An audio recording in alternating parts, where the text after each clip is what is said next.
Now, what quantitative easing has done, of course, it has been beneficial to the mature economy, to the US, to the UK, but it had negative effects on what is called emerging markets, because all this liquidity went to emerging markets, and the reason it went to emerging markets is when investors look for profits, for good return, they look around, they look at the US, they look at the UK, they look at the various countries, and they go for the countries where the interest rate is higher, the return is higher. So they invested quite drastically in emerging markets.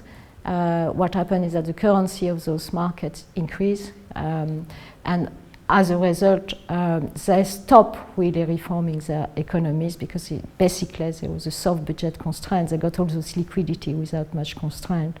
But now, of course, that there is a reverse with regard to a tapering of quantitative easing.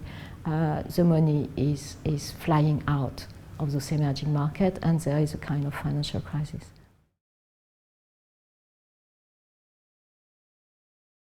I think the first thing to mention is that while monetary policy can do quite a lot in the short term with regard to growth and employment, as we have seen with quantitative easing, it cannot do much with regard to long-term growth.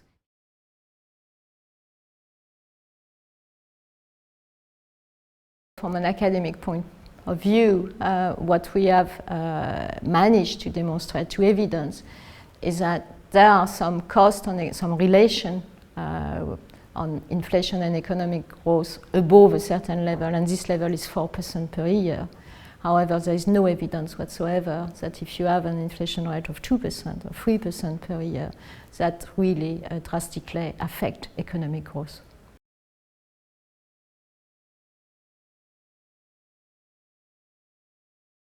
Immigration for economists in general is a very good thing. It's a good thing if you have shortage in labor force, it's a good thing if you have a shortage in skills. The tensions that we are facing in our economies is essentially when people migrate, it's because they are looking for better jobs, they are looking for higher wages, but also in some cases, and often they're also looking for social safety net. In the case of the UK, for instance, is national health insurance. So if somebody is a migrant and works and pays their tax, everything is fine.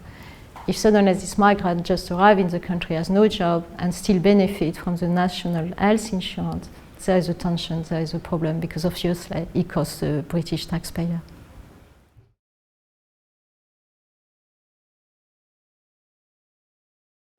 One of the big problems with the UK economy is what we call the puzzle of productivity. And the reason we call that a puzzle is because the UK, contrary to France, have undertaken a lot of market reforms. In fact, almost all the market reforms that are in the textbook. But productivity is still very low. And there are some studies, most evidence point to education. That is quite a drag on the British economy, and other things that can be a drag on the British economy. In London, for instance, is housing.